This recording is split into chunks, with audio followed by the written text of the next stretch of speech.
Teman-teman, mohon maaf saya tadi menunggu sampai 1 jam lebih nih, sampai barusan. Saya ini sebentar saja karena waktu kita hanya 30 menit lagi barangkali untuk kegiatan kita.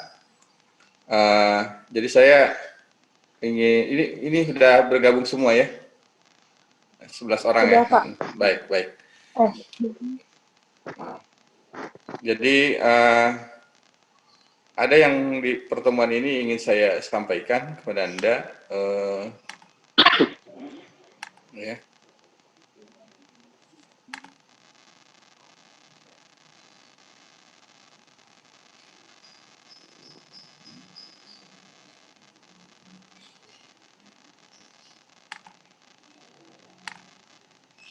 Terlihat, teman-teman?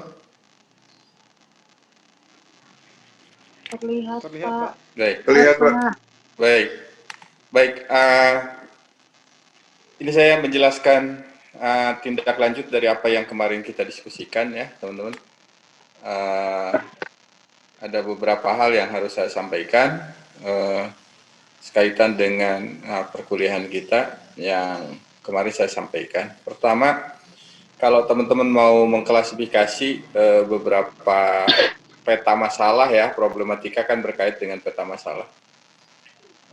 Itu tentu saja bisa dibicarakan, dibahas menjadi 3 bagian ya. Satu tentang bahasa, yang kedua tentang sastra, yang ketiga tentang, ini salah juga nulisnya ini, pendidikan bahasa dan sastra maksudnya.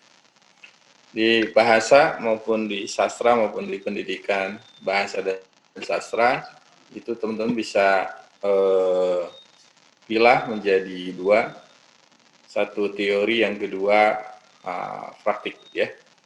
Teori dalam pengertian nanti teman-teman harus petakan secara teori apa persoalan bahasa yang ada. Kemudian juga secara praktik persoalan-persoalan atau problematika yang ada di dalam bahasa itu apa. Silakan kalau Anda mau ngambilin, ini opsional ya, pilihan. Itu yang pertama. Yang kedua, kalau di sastra juga sama. Silahkan mungkin ada problem secara teoretik maupun secara praktik. Praktik dalam pengertian Anda bisa melihatnya di sekolah, atau bisa melihatnya kalau ada yang mengajar di perguruan tinggi misalnya, itu juga silakan. Atau berdasarkan pengalaman-pengalaman Anda, ada di sekolah maupun di perguruan tinggi, itu juga bisa dilakukan. Kemudian di pendidikan bahasa dan sastra juga begitu. Pendidikan dalam pengertian pembelajaran ya. Mungkin ada persoalan-persoalan dalam bidang pendidikan, itu juga sama. Secara teori bisa dilihat, kemudian juga prakteknya juga begitu. Itu silakan. Nah, teman-teman, problem-problem yang mungkin bisa diidentifikasi, ini beberapa di antaranya dalam bentuk pertanyaan. Ya, saya sampaikan.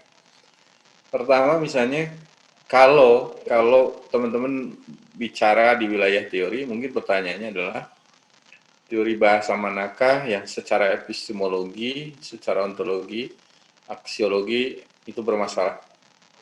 Teman-teman, teori itu kan berkait dengan ilmu ya, ilmu pengetahuan. Dan ilmu pengetahuan itu ada 3 komponen utama yang sebetulnya tidak boleh tidak ada di dalam ilmu pengetahuan itu. Satu epistemologi, yang kedua ontologi, yang ketiga aksiologi. Anda mungkin pernah mendapat filsafat ilmu ya? Pernah, Pak. Ya, pernah ya. Nah, di filsafat ilmu kan ada istilah epistemologi ya. Epistemologi, ada ontologi, ada aksiologi. Secara sederhana saya bisa katakan begini, epistemologi itu apa yang menjadi landasan dari sebuah teori kan begitu. Kemudian ontologi, ruang lingkup dan cakupan dari ilmu itu. Yang ketiganya aksiologi, bagaimana praksisnya, bagaimana praktik di lapangannya ilmu itu. Itu yang disebut dengan epistemologi, ontologi, dan aksiologi. Nah, Anda mungkin nanti bisa lihat di teori bahasa ini ada tidak yang bermasalah baik secara epistemologi, ontologi maupun aksiologi. Misalnya begini, ada teori bahasa yang mengatakan X misalnya, tetapi ternyata itu secara landasan, secara ruang lingkup maupun secara aplikasi di lapangan itu tidak bersesuaian. Misalnya, kalau itu ada silakan. Nah, tetapi kalau secara epistemologi ontologi itu bagus, kemudian aplikasi di lapangannya yang tidak bagus, nah Anda harus cek apakah aplikasi itu berkait dengan persoalan ilmunya atau persoalan orang menerapkannya. Itu juga yang jadi masalah. Nah, itu bisa Anda coba cek lah ya, kesesuaian-kesesuaian itu. Kalau tidak ada ya tidak perlu dipaksakan. Ya. Kalau tidak ada tidak perlu dipaksakan agar Anda misalnya memperoleh peta masalah di dalam teori. Jadi kalau tidak ada masalah sebenarnya tidak perlu.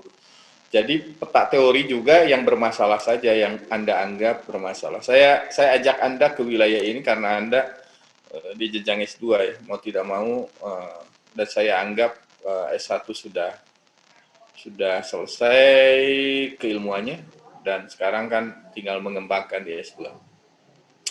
Jadi itu yang pertama. Yang kedua, masalah-masalah lapangan apa yang belum mendapat penyelesaian teorinya. Jadi mana teori yang di lapangan belum sinkron, belum selesai gitu ya. Misalnya ada problem-problem. Teman-teman, sekarang ini kita menghadapi satu kondisi, satu dinamika di mana teori-teori yang paling nampak misalnya begini, teman-teman, teori-teori ekonomi kita lumpuh ya. Dihadapkan pada persoalan COVID misalnya. Orang kemudian memilih satu teori baru dengan teori baru dengan kondisi yang ada, kan pilihan-pilihan itu yang sekarang sedang dipilih oleh pemerintah. Nah, teman-teman, coba Anda cek ya, misalnya di dalam pembelajaran bahasa, gitu ya. Di dalam pembelajaran, apakah semua teori menulis itu sesuai tidak? Gitu ya. Apakah semua teori menulis itu ada kesesuaiannya atau tidak gitu. Jadi teori menulis itu sesuai tidak dengan fakta di lapangan. Misalnya begini, ini saya sederhanakan. Kalau Anda meyakini bahwa menulis itu harus menggunakan kerangka misalnya, apakah betul kerangka itu dibutuhkan secara aksiologi, ya, secara praktik? Apakah kerangka itu dibutuhkan? Misalnya ya, pertanyaannya seperti itu. Apakah kerangka itu dibutuhkan di dalam menulis atau tidak? Gitu. Nah, kalau menulis itu harus dimulai dengan peta masalah misalnya atau dengan penemuan topik, apa betul menulis itu seperti itu? Nah, teman-teman coba di antara Anda mungkin ada juga yang menelusuri itu ya.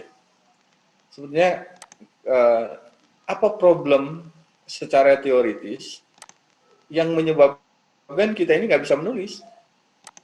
Apakah problemnya itu di teorinya atau itu di personal di orang yang memang harusnya mengerjakan menulis itu? Nah, itu yang harus didapatkan ya, itu agak keras nanti berpikirnya di sana ya. Jadi apa problemnya di teori? Jadi maksudnya gini, apakah teori menulis itu kalau dalam istilah penelitian ada validitas ya, validitasnya tinggi atau tidak? Karena begini, kalau sesuatu disebut teori, itu idealnya dia harus sudah bisa diaplikasikan dan dia sudah melalui proses uji kan di lapangannya, sehingga dia teori ini bisa dilaksanakan. Tetapi faktanya kan tidak begitu. Nah, jadi tidak semua akhirnya teori-teori itu bisa dipraktikkan di lapangan. Itu yang kemudian oleh Anda harus dicek lah ya, agak keras lah berpikirnya di sana. Nah, jadi silakan itu menjadi bagian yang juga oleh Anda harus dicari. Berikutnya misalnya bagaimana problem sastra, kalau ngomong di antara Anda ada yang senang sastra. Bagaimana problem sastra dalam pelamongan sosial misalnya. Apakah teori-teori sastra yang ada sekarang ini itu sudah sesuai dengan apa yang diharapkan di dalam dunia sastra yang ideal misalnya. Gitu. Itu juga jadi persoalan, silahkan pertanyaan-pertanyaan itu sebagai pemantik saja agar Anda berpikir dan Anda dalam rangka mengidentifikasi persoalan tadi ya, yang secara teori maupun praktek. Wilayahnya mau di mana silahkan. Kemudian bagaimana apakah pendidikan bahasa sudah sesuai dengan teori ideal misalnya? Itu juga sama ya di dalam pendidikan bahasa dan sastra. Apakah pembelajaran bahasa yang sudah memenuhi kebutuhan manusia atas bahasa misalnya?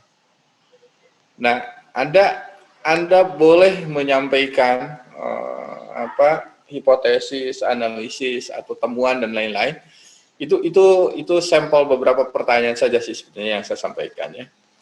Yang jelas kalau Anda ditanya tentang apa yang dimaksud dengan masalah kan Anda selalu mengatakan masalah itu atau dalam teori filsafat ilmu selalu didisparitaskan antara realita dengan harapan kan gitu. Kenyataan dan harapan. Walaupun masalah itu tidak selalu begitu juga sih. Ya. Bisa jadi orang menafsirkannya kesenjangan atau gap antara apa yang harusnya terjadi gitu ya dengan cita-cita ideal sebagai sebuah cita-cita ideal dengan apa yang sesungguhnya terjadi. Jadi Dasein dengan Dasollen ya. Dasein itu gagasan ide-ide besar, ide-ide yang menjadi yang ideal, yang diharapkan harusnya terjadi dengan Dasollen dengan apa yang terjadi gitu ya. Nah, pasti di antara kesenjangan-kesenjangan itu yang seringkali kita temukan, teman-teman. Nah, oleh karena itu, silakan Anda bisa menggali dengan pertanyaan-pertanyaan lain, gitu ya. Tapi yang jelas, baik secara teori maupun secara praktik, Anda coba komparasikan antara apa yang harusnya terjadi dengan apa yang terjadi. Itu yang menjadi permasalahan kita di dalam problematika pembelajaran bahasa dan sastra ini. Oke, saya lanjut, teman-teman. Nah, persoalan berikutnya sama. Ini kalau ini saya problematika di kompetensi berbahasa misalnya, kalau di antara Anda yang memilih ini. Itu misalnya di menyimak. Pertanyaannya kan sama saja sih. Bagaimana kemampuan menyimak siswa, kan begitu ya? Nah, gitu ya.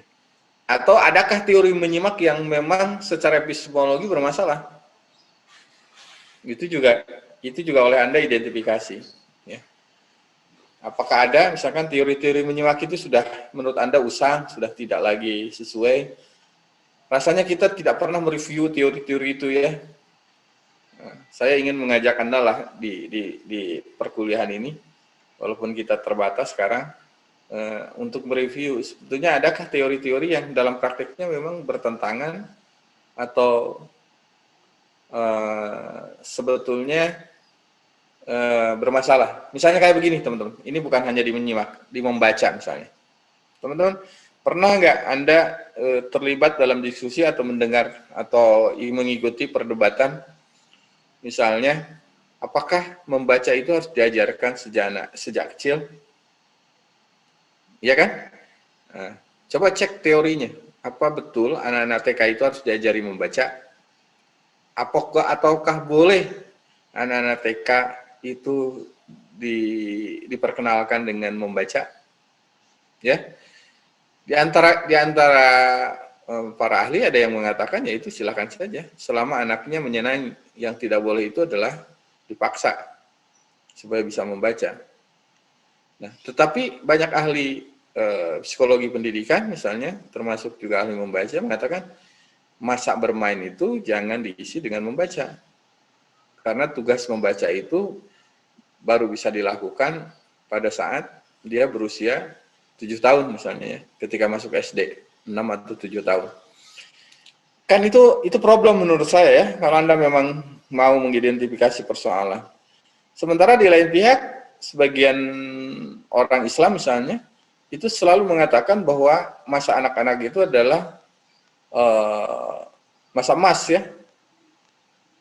Sehingga lihat saja anak-anak belajar ikro gitu kan, itu pada masa-masa kecil. Dan kalau Anda lihat ya, apa itu yang di TPRI yang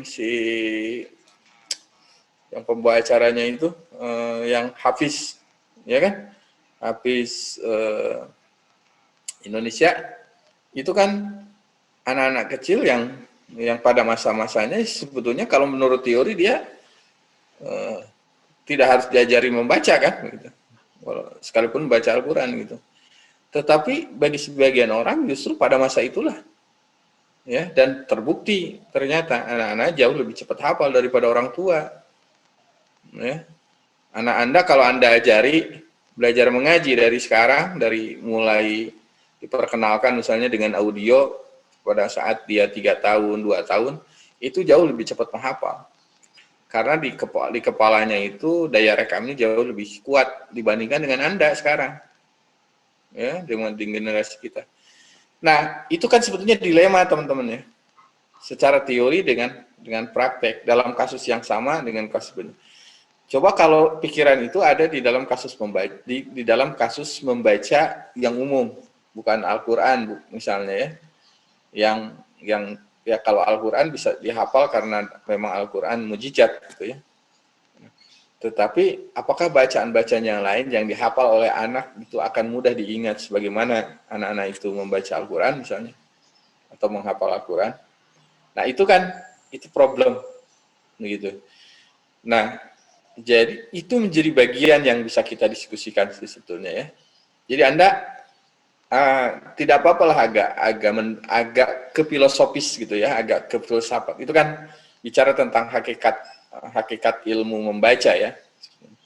Anda boleh masuk ke wilayah-wilayah itu, dan itu menurut saya sedikit agak filosofis justru lebih menarik gitu ya, dibanding dengan hanya Anda mengungkapkan hal-hal yang performan terbuka di lapangan.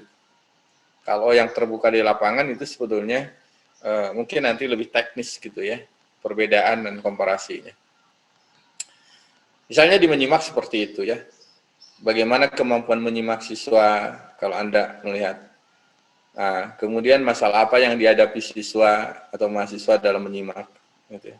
Noise-nya apa, ya, gitu. Jadi kemampuannya apa? Mengapa kita ini teman-teman sekarang lebih senang bicara daripada mendengarkan orang ngomong? Gitu. Kan problemnya itu, gitu ya.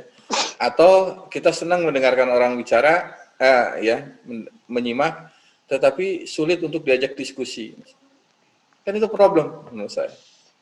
Harusnya teman-teman harusnya bergeser, makin beradab manusia itu, pergerakan keterampilan berbahasanya itu makin bagus. Dia menjadi pribadi yang lebih banyak mendengar, tapi pada saat dia berbicara, pada saat dia menyampaikan gagasan, itu harusnya lebih banyak dituangkan dalam bentuk tulisan. Peradaban modern itu kan ditandai dengan tulisan kan sebetulnya. Nah, kemudian kalau masuk ke pembelajarannya, boleh juga metode atau teknik apakah yang dapat menjawab persoalan menyimak. Teman-teman, tadi pagi saya menguji 2 orang mahasiswa pasca. Luar biasa repot juga ya dengan Zoom. Jadi nggak bisa ngecek betul gitu ya ujian tuh seperti apa. Terlebih sekarang ini sebetulnya aman bagi mahasiswa kalau ujian sekarang itu. Jadi kalau Anda tidak bisa menjawab, cukup Anda jawabannya itu, aduh Pak, ini jaringannya bermasalah gitu. Itu banyak saya mimpin ujian disertasi juga begitu. Ya, di teman-teman bahasa Inggris itu. Kan itu harus dipimpin oleh dekan ujian disertasinya, promosi itu. Itu banyak yang kemarin saya memimpin ujian salah seorang mahasiswa S3 yang dari Pringsewu itu Buyung, dari Lampung ya, kan itu sinyalnya jelek gitu ya, dari Pringsewu itu. Jadi ketika dia sulit menjawab itu begitu, mohon maaf Pak,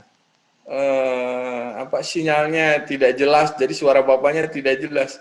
Jadi si pengujinya yang sudah jauh-jauh dari Malang, penguji luarnya itu kan dari UNS dari Solo, sudah teriak-teriak dari Solo gitu ya, diterimanya dengan jawaban, Pak suara Bapak tidak jelas. Akhirnya si pengujinya jadi mengalah. Ya sudahlah katanya, kalau tidak terdengar cukup sampai di sini saja pertanyaan saya. Akhirnya selesai, tapi lulus juga akhirnya gitu ya, walaupun pertanyaannya nggak dijawab. Nah, jadi sekarang banyak hiburan saya itu kalau lihat ujian tuh ya. Jadi selalu alasan ya, ya itu mungkin anugerah lah, anugerah di era COVID bagi teman-teman yang ujian gitu ya. Tapi Anda jangan berharap nanti ujiannya masih COVID ya. Kita harus segera lepas COVID ini, mudah-mudahan segera, karena sebetulnya lebih enak kita berkomunikasi langsung ya. Karena ritualnya juga beda gitu ya. Anda di rumah sendiri ujian, ada yang ujian di kamar menyendiri kan tidak enak gitu ya. Karena tidak mau diganggu oleh yang lain dibandingkan dengan kita bertatap muka langsung. Nah, jadi di membaca, menyimak begitu gitu ya, Anda pertanyaan-pertanyaan, di membaca juga, berbicara juga begitu, di membaca begitu, di menulis juga begitu. Itu beberapa di antara yang bisa kita coba adaptasi ya. Nah, nanti kita diskusi teman-teman. Nah, teman-teman kalau diidentifikasi, kalau saya buat matrik jadi begini. Nanti tugas Anda itu ya, misalnya dimensi pembelajaran bahasa dan sastranya apa? Kemarin kan kita sudah ya cek satu-satu. Misalnya di menulis teks, Anda tulis di sana, menulis teks di sana. Kemudian permasalahannya apa? Yang diidentifikasi itu semua. Kemudian syukur-syukur Anda dapat ini, latar masalahnya kenapa. Jadi kenapa misalnya anak tidak bisa nulis teks berita misalnya gitu ya. Coba cari ya oleh teman-teman itu. Apa persoalannya gitu? Apa latarnya? Latar masalahnya apa? Tidak bisa menulis teks berita misalnya. Atau tidak bisa menulis teks eksposisi misalnya. Itu mengapa? Ada persoalan apa gitu ya. Kemudian cari solusi teoretisnya. Kalau kasusnya seperti itu, permasalahannya seperti itu, secara teori seperti apa? Anda coba lihat jurnal, lihat buku gitu, lihat beberapa teori yang berhubungan langsung dengan itu semua. Kemudian Anda juga cari solusi praktisnya. Artinya pengalaman, Anda tanya ke guru gitu ya. Atau Anda sendiri jadi guru, Anda juga punya pengalaman, silakan masukkan saja solusi praktisnya. Nah, jadi ini yang kita identifikasi teman-temannya. Jadi dengan cara seperti ini kita berharap Anda punya gambaran. Makanya saya minta ini bagian ini akan sangat bermanfaat bagi tesis Anda, bagi proposal Anda. Dan Anda akan menguasai. Saya sekarang mulai agak khawatir juga, banyak teman-teman yang ujian tesis itu modalnya nekat karena memang kuliahnya sudah 7 tahun, sudah 5 tahun. Jadi kalau 5 tahun di atas sudah nggak bisa lagi ujian karena memang masa studinya habis. Akhirnya ya apa adanya. Ya, jadi tolong Anda 2 tahun selesai lah ya, sehingga Anda selesai dengan kebanggaan tersendiri gitu ya. Jadi Anda selesai bukan karena belas kasihan waktu studi Anda habis gitu ya. Jangan mau itu. Jadi mahasiswa banyak dibelas kasihani oleh dosen gitu ya. Dan Anda jangan terbiasa ke dosen pembimbing atau ke siapapun alasan waktu menjadi alasan agar Anda lolos gitu ya. Jadi Anda harus menjadi orang yang Anda ujian itu karena memang Anda layak, tesis Anda memang sudah selesai dengan ideal lah, dengan kondisi yang memang seharusnya Anda selesai. Karena sebetulnya untuk selesai itu tidak butuh waktu yang lama sebetulnya. Asal Andanya aja mempersiapkan, memanage waktunya dengan baik. Baik, itu ya teman-teman bahan hari ini. Ada waktu mungkin 5 menit lagi, silakan kalau Anda mau menyampaikan. Kita diskusi. Karena waktu kita hanya 40 menit ya. Saya tidak memakai yang langganan ini. Karena yang di Pasca itu bermasalah terus 1 jam tidak nyambung-nyambung saya. Udah komplain ke Pasca juga. Katanya trafiknya sedang macet. Iya, saya bilang semua juga macet memang. Baik, silakan. Buyung, silakan. Bapak, kalau kita mengambil persoalan di luar apa namanya, di luar cakupan sekolah begitu, bisa tidak ya Pak? Misalnya terkait, misalnya ya Pak, terkait dengan apa berita-berita terkini, isu-isu terkini kebahasaan, seperti mohon maaf kata anjay yang Hmm? sekarang benar-benar dipersoalkan. Kemudian beberapa waktu lalu juga ada persoalan mengenai apa namanya pulang kampung dan mudik. Hal-hal itu Hmm. bisa kita angkat juga tidak ya Pak? Uh, itu berkaitan juga tidak dengan skrip, dengan tesis Anda? Ya, misalnya begini Pak, maksud saya, jika memang itu uh, berpotensi untuk bisa dijadikan penelitian, uh, kenapa tidak begitu maksud saya?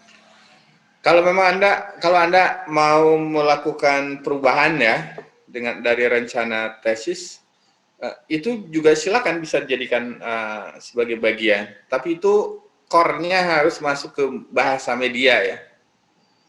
Nah, sekarang ini di dalam teori komunikasi ada yang disebut dengan media baru, new media. Ya, new media itu adalah media baru yang hadir di era ini. Salah satunya adalah medsos. Itu masuk ke new media gitu ya. Ada teori dari beberapa pakar komunikasi ya, itu yang menjelaskan tentang new media. Nah, new media itu akan melahirkan new language, bahasa-bahasa baru. Hmm. Nah, tapi bahasa baru ini kategorinya tentu saja adalah kategori slang, salah satunya ya. Selain kolokial gitu ya, ada kategori slang. Jadi Anda itu silakan kalau Anda mau melihat itu media. Saya termasuk juga salah seorang yang banyak melakukan penelitian di new media ini. Ya, jadi ada beberapa. Tapi yang saya lihat misalnya Anda mau melihat identitas di dalam new media misalnya. Nah, jadi identitas orang Indonesia di new media misalnya itu penting teman-teman.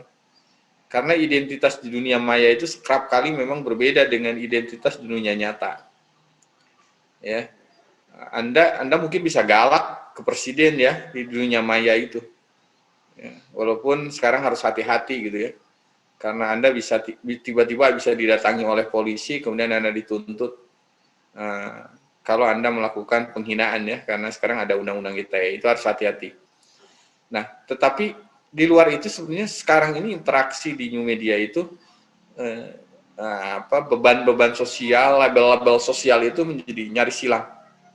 Kalau Anda tidak tahu saya memberi, misalnya ya, Anda tidak tahu bahwa saya dosen Anda misalnya, tiba-tiba saya membuat status misalnya, kemudian Anda kan bisa komentar seenaknya.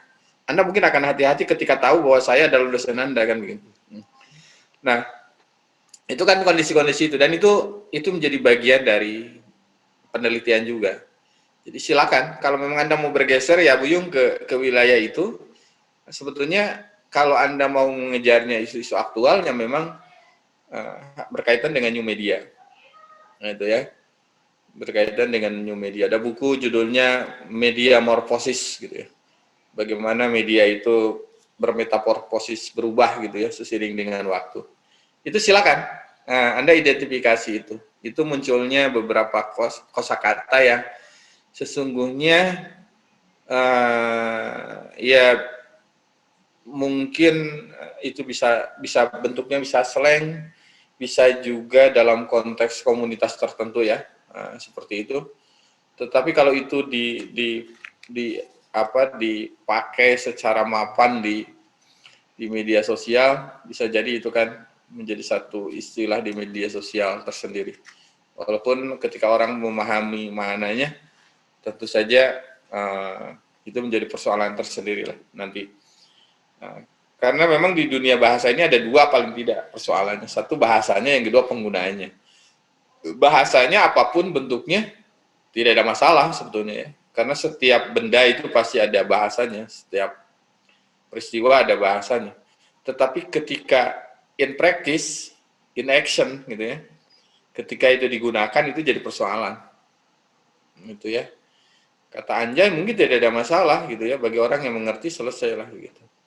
Toh di sekeliling kita mungkin ada, maaf misalnya ada babi, ada anjing, ada apa misalnya ya, kan itu sebagai sebuah kata untuk penamaan binatang tidak ada masalah gitu. Tetapi in practice ketika itu digunakan ya di dalam komunikasi kita, kata itu menjadi punya makna lain gitu ya. Jadi nah, media sosial itu sebenarnya bukan bahasanya, tapi in practice, jadi pola komunikasinya yang memang ini. Nanti Buyung diskusi banyak ya nanti dengan saya kalau memang mau di wilayah itu risetnya. Karena memang nggak cukup lah didiskusikan hanya di sini. Baik, itu Buyung. Yang lain, Anissa, Dila, mau ada pertanyaan silakan. Evan atau Lutfi, ini yang terlihat oleh saya. Astri, silakan. Masih ada waktu sampai diputus oleh yang punya ini, oleh yang punya Zoom. Ayo silakan kalau ada yang mau sampaikan. Tugasnya jelas ya? Sudah Ya jelas, Pak, Pak. jelas Pak. Nah, jadi Anda nanti saya buat buat matrik tadi itu, kotak tadi itu sebenarnya untuk memperjelas saja. Nanti bentuk Anda bisa bentuknya uraian, tidak harus matrik sih sebetulnya. Tapi kalau Anda mau sederhana dimatrikan juga boleh, silakan.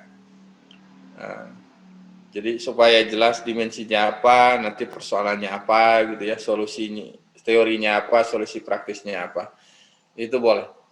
Nah, tetapi saya ingin mata kuliah ini sekalian oleh Anda sekali lagi dijadikan sebagai media Anda menyusun proposal tadi.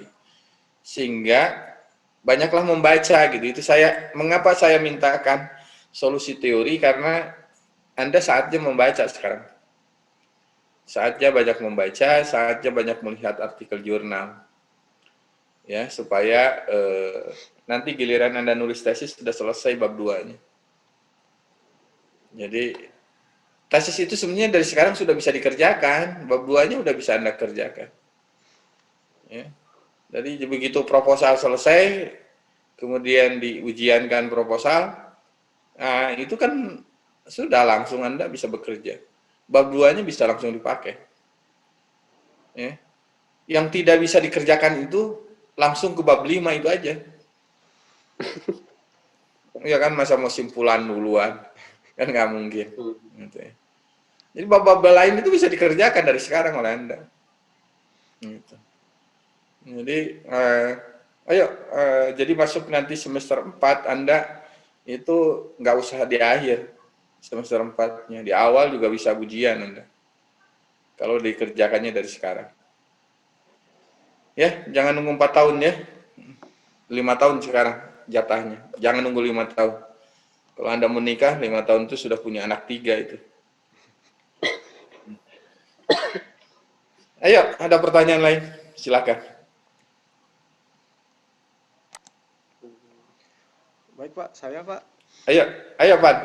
Mengenai tesis Pak, pada semester sebelumnya, akhir semester 2 kemarin, kami kan sudah konsultasi dengan pembimbing soal judul tesis Pak. Namun judul yang didiskusikan dengan pembimbing tersebut itu belum sesuai dengan kondisi yang saat ini Pak. Apakah perlu didiskusikan lagi mengenai judul tesis agar sesuai dengan situasi dan kondisi saat ini Pak? Begitu Pak. Ya, baik. Jadi memang sekarang ini, Van ya, Anda harus pasang strategi.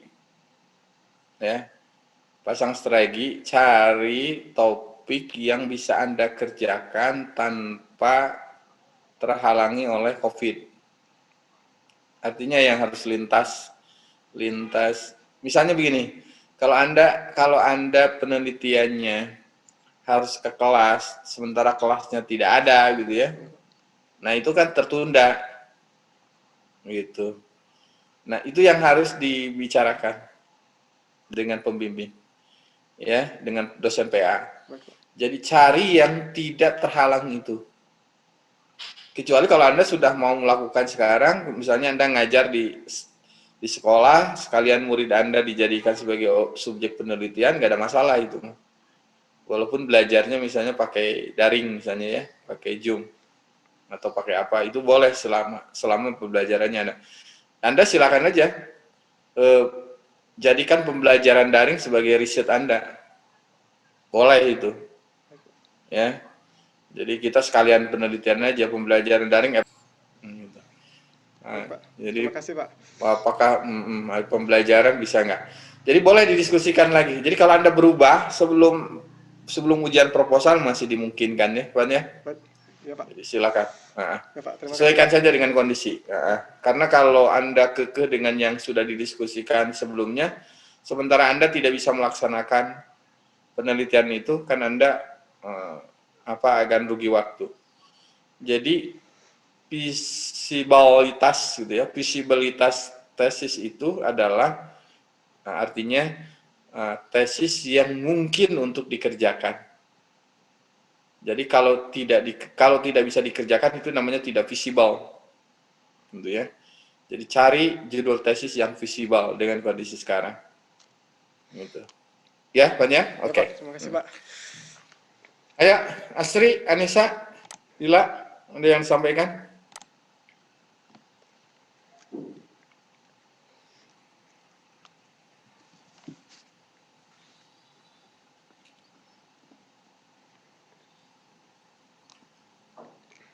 Silakan. Kok ini masih lumayan udah masuk 40 menit ya, Buyung ya? Masih belum diputus. Ayo, Asri, mumpung Zoom-nya lagi baik ini. Kan saya waktu kapan itu? Baru 25 menit sudah diputus. Ini bukan yang berlangganan. Ini saya tadi buat mendadak ini. 5 menit sebelum Anda. Harusnya tadi kan mulainya 2.15, harusnya sekarang udah 45 menit. Jadi udah lebih dari 40 menit. Nggak apa-apa lah. Ini rezeki Anda, anak soleh. Ini boleh kita tambahin aja. Ayo makanya ayo cepet sampaikan kalau ada pertanyaan sebelum diputus. Andri mau coba apa boleh Pak? Boleh, silakan. Ya, Ayo Andre ya, sorry. Ya, Assalamualaikum warahmatullahi wabarakatuh. Waalaikumsalam warahmatullahi wabarakatuh. Kaitan dengan pertanyaan Bang Elvan, Pak. Memang saya dari awal semester kemarin itu sudah buat rancangan tentang analisis pematuhan dan pelanggaran maksim relevansi, Pak, dalam aplikasi iklan Gojek. Nah, karena di situ saya melihat banyak tuturan antara penutur dan petutur di iklan itu yang tidak nyambung gitu, Pak, tidak relevan antara pertanyaan dengan. Nah, saya ambil Gojek, kenapa? Karena saat itu dalam keadaan lockdown, Pak, di mana kebutuhan itu harus terpenuhi, tapi orang tidak bisa kemana-mana. Nah, yang saya tanyakan, apakah sampelnya itu harus satu iklan atau dua iklan, kemudian nanti pemanfaatannya saya coba ke teks persuasi, Pak. Mohon petunjuk dari Bapak begitu, Pak. Iya, oke. Sebetulnya Anda boleh saja, ya. Itu Andre ya, Anda boleh silakan misalnya teks persuasi yang kemudian Anda mau teliti, itu boleh silakan. Pada dasarnya sih sebetulnya tidak ada yang mengharuskan Anda yang mananya. Jadi silakan Anda teliti yang memungkinkan. Nah, yang tadi Alvan sampaikan sebetulnya hanya pada persoalan mana yang tidak visible untuk dilakukan pada era COVID ini. Jadi jangan begini, mudah-mudahan sih sebetulnya COVID ini selesai akhir tahun ini sehingga Anda penelitiannya bisa ke lapangan begitu ya. Itu idealnya.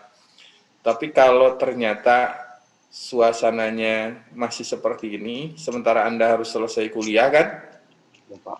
Nah, maka ubahlah penelitian Anda itu dengan topik yang visible untuk dilaksanakan. Sebetulnya Anda bisa begini, jadi Anda tidak ke pembelajarannya misalnya. Dalam pengertian tidak dipraktekkan dalam pembelajaran. Bisa saja studi Anda tentang misalnya pola pikir atau konstruksi teks atau struktur teks misalnya ya pada karangan persuasi anak-anak di sekolah misalnya atau teks persuasi COVID misalnya ya. Anda teliti aja seluruh berita COVID itu boleh silakan ya. Itu juga menjadi wilayah penelitian yang bisa dilakukan gitu. Karena kalau anda orientasinya ke mengajar, agak susah kita kan sekarang ya Andri ya, untuk bisa masuk kelas mempraktekkan. Jadi coba aja Anda lihat konstruksi teks COVID. Nah, konstruksi teks tentang COVID gitu ya, yang isinya informasi kesehatan atau COVID. Itu juga boleh dilakukan penelitian, silakan. Jadi rumuskan saja oleh Anda dalam penelitian, dalam proposal penelitian, nanti diskusikan dengan dosen PA, kira-kira judulnya yang lebih memungkinkan seperti apa. Anda apa misalnya yang menarik di isu COVID ini? Apakah persoalan ketidakjelasan informasi misalnya? Kan itu terbangun, teman-teman. Ketidakjelasan informasi yang diberikan oleh pemerintah itu terlihat di dalam konstruksi teks. Ya, di dalam teks itu akan terlihat misalnya kegamangan pemerintah, kegalauan pemerintah itu akan nampak misalnya. Mau itu yang dilihatnya silakan. Atau Anda mau menjadikan COVID teks tentang kesehatan ini sebagai bahan ajar agar mahasiswa atau siswa melek kesehatan misalnya. Kan itu literasi kesehatan kan, bagian dari literasi kesehatan. Anda jadikan itu sebagai bahan modul misalnya, pembuatan modul misalnya ya. Judulnya gampang, tinggal Anda bilang aja pengembangan bahan ajar modul bertema kesehatan untuk meningkatkan melek atau meningkatkan literasi kesehatan pada siswa. Buat aja modul. Selesai itu tesis 2 minggu. Ya. Itu bisa Anda ya. Ya kalau tidak 2 minggu, 2 bulan lah gitu maksud saya. Asal jangan 2 tahun aja. Nah, jadi itu bisa Anda masuk ke sana. Ya. Jadi silakan. Ada banyak alternatif maksud saya. Anda jangan terkungkung. Jadi kemudian jadi putus mikirnya. Aduh ini gimana kalau COVID tidak selesai, sekolah tidak dibuka-buka, nanti tesis saya nggak kelar-kelar. Jangan begitu memikirnya. Kalau perlu Anda 180 derajat berbalik. Ya. Jadi kalau ada tembok besar di depan, Anda ingin lewati, Anda tidak mungkin merobohkan tembok itu, ya nggak boleh dirobohkan. Cari aja jalan melingkar. Itu filosofisnya ya. Karena semua negara juga di dunia ini sedang berupaya gitu ya. Dan Anda jangan menjadikan masalah itu sebagai masalah. Biarkan aja masalah itu nanti juga akan selesai dengan sendirinya. Selain ada ikhtiar-ikhtiar yang memang terstruktur sedang dikerjakan oleh pemerintah. Tetapi bagi Anda jangan hanya satu pintu masuknya ya. Jadi kalau pintu itu tertutup, Anda seakan-akan tidak bisa lagi mengerjakan yang lain. Coba putarkan itu calon tesis itu putar oleh Anda sehingga Anda memiliki kesempatan untuk mengerjakan tesis itu tetap cepat pada saat bagaimanapun. Begitu. Itu orang yang cerdas itu begitu. Ya. Jadi kalau tembok di depan tidak bisa Anda lewati, nggak usah menabrakkan tubuh Anda ke tembok itu. Karena paling tubuh Anda yang sakit. Ya. Anda cari jalan lain walaupun muter dikit agar melewati tembok itu. Itu filosofisnya ya. Itu Andre ya. Ya, Ya, silakan Pak. deh. Jazakallah, Pak. Iya. Silakan yang lain. Oke, ini tumben ininya zoom-nya lagi baik. Ya, ini udah berapa menit ini? Udah hampir 1 jam. Dan 55 menit. Nah, Andre cukup. Anissa, silakan bicara. Ada yang mau disampaikan? Nah, yuk. Ya baik Pak, saya masih agak bingung aja sih Pak untuk penelitian nanti seperti apa. Anda rencananya apa kemarin yang kemarin diceritakan? Kalau kemarin rencananya ingin membuat penelitian tentang, sebentar Pak, pengembangan pendekatan literasi visual dengan model PI dalam pembelajaran menulis kreatif. Apakah masih memungkinkan atau tidak ya Pak, menurut Bapak? Pengembangan literasi apa? Pengembangan pendekatan literasi Oh, visual. pengembangan pendekatan literasi visual ya. Ya. Oke, literasi visual itu lebih pada gambar ya sebetulnya ya. Iya.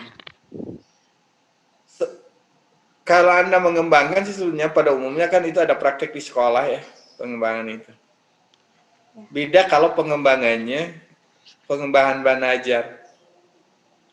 Kalau pengembangan bahan ajar itu tidak harus di sekolah sebetulnya. Cukup divalidasi ahli, selesai. Itu salah satu strateginya.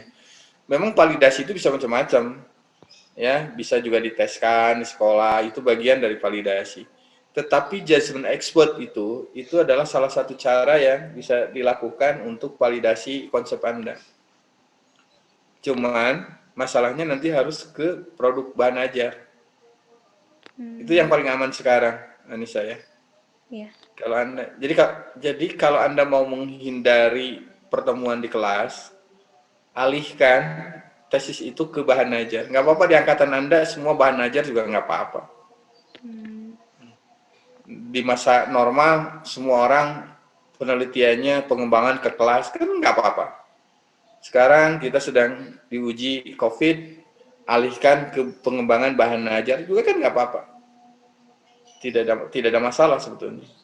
Angkatan Anda misalnya ada yang dengan saya khususnya ya, ada 13 orang, semuanya 13 orang lebih ke pengembangan bahan ajar. Malah itu bagus.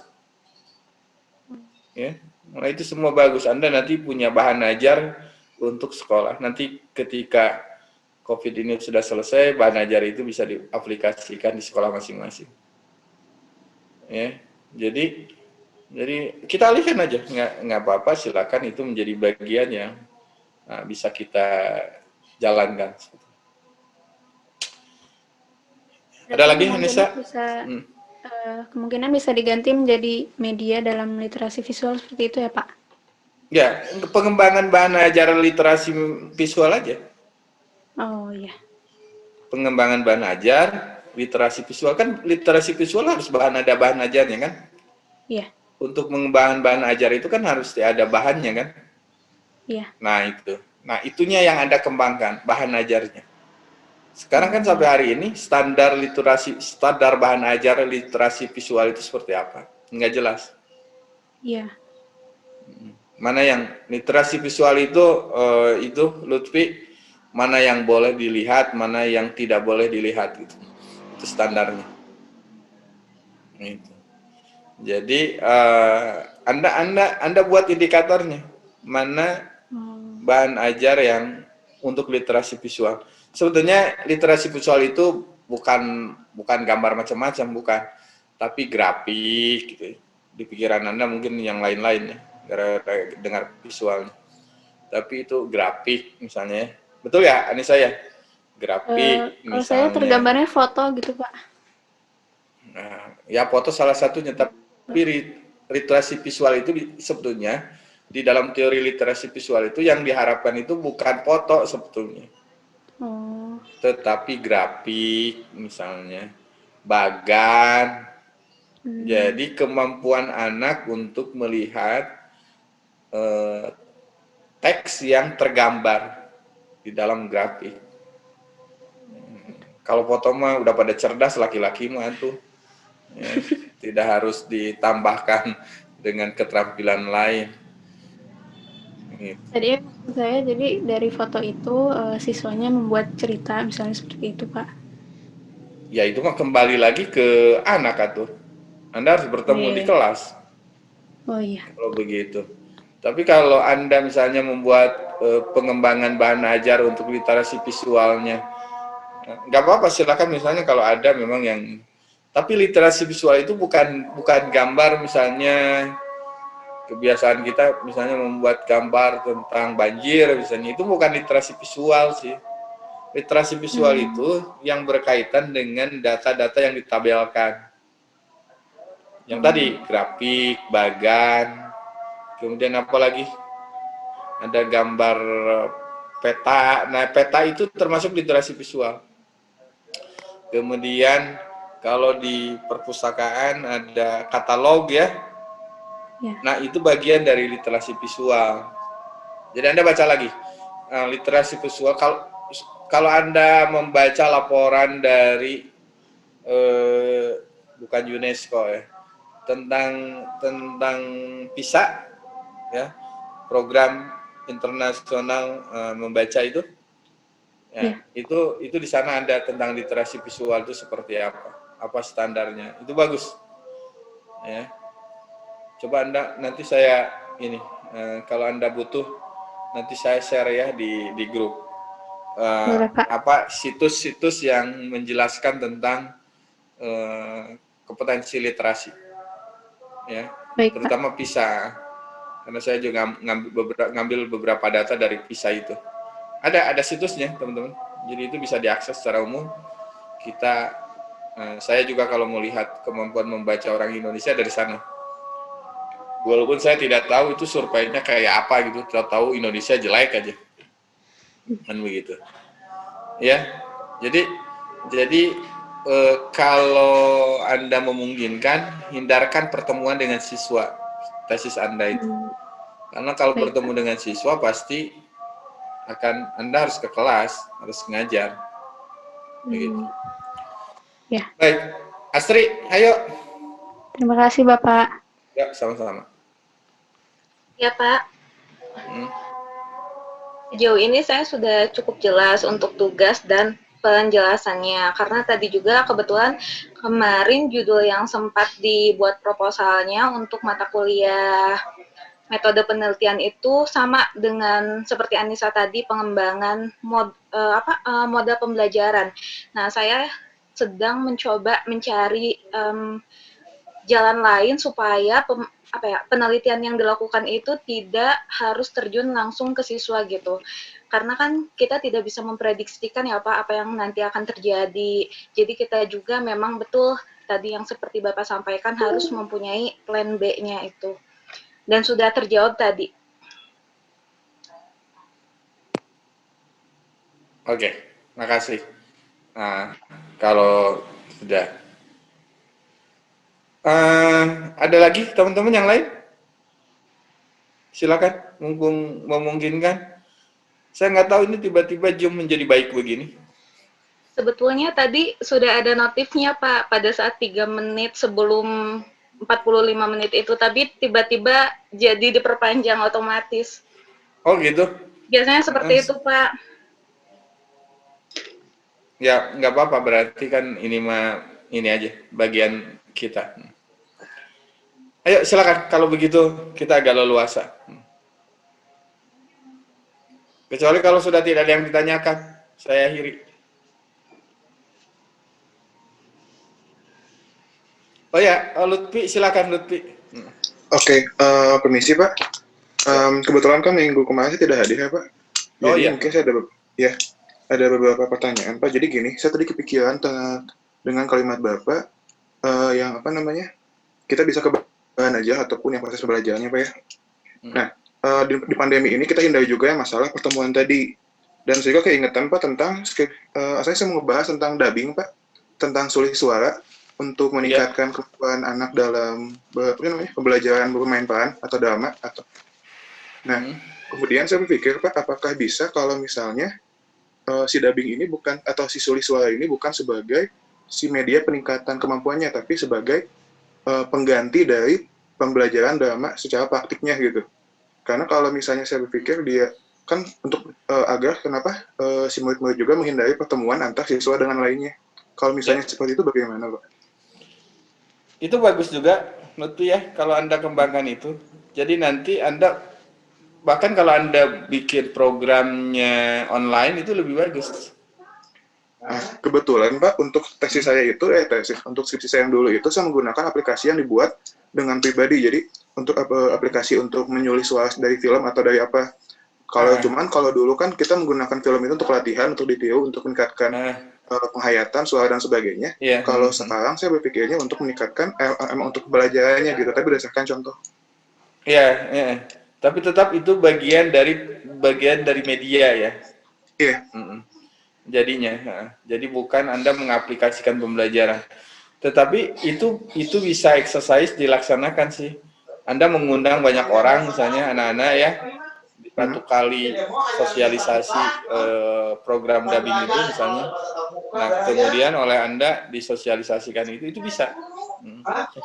Jadi Anda lebih ke medianya, itu bisa.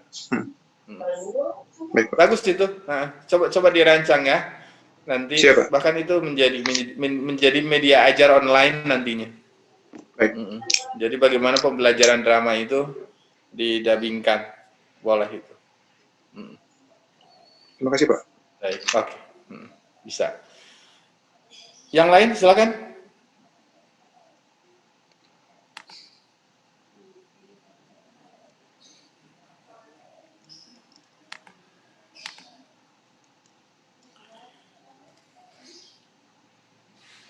Ayo.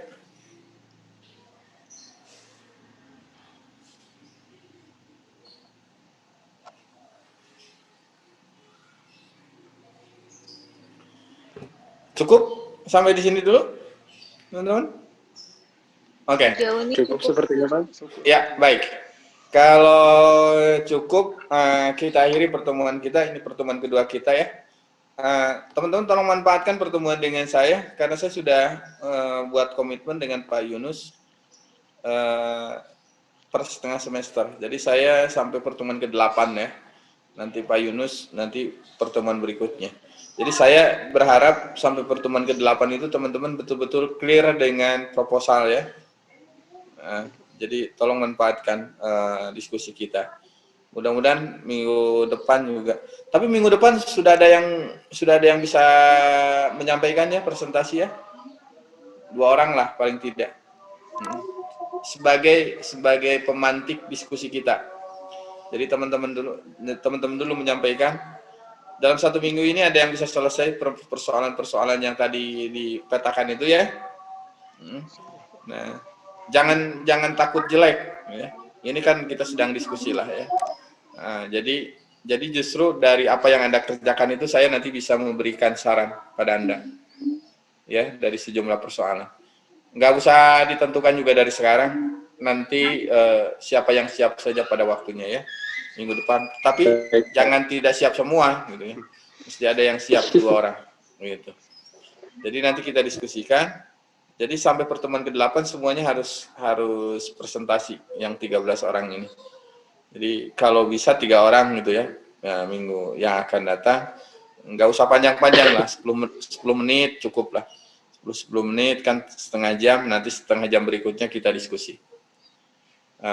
Ya mendiskusikan dari apa yang Anda bicarakan supaya bermanfaat untuk kawan-kawan yang lainnya. Oke, kita akhiri pertemuan kita pada sore hari ini. Terima kasih sekali lagi. Mohon maaf, saya juga sama tadi menunggu Zoom itu sampai 1 jam dengan harapan bisa lolos, tapi ternyata trafiknya macet katanya. Jadi ya nanti kita kalau trafik yang kemarin masih macet, caranya kita buat begini aja. Nanti mudah-mudahan kita dapat gratisan lagi oleh Zoom. sehingga waktunya agak panjang. Ya, nggak apa-apa kan berharap untuk kepentingan kebaikan kita. Baik, terima kasih ya teman-teman. Assalamualaikum warahmatullahi wabarakatuh. Waalaikumsalam warahmatullahi wabarakatuh. Terima kasih Bapak. Terima kasih, Pak. Iya, sama-sama. Saya akhiri ya. Baik, Pak. Iya Pak.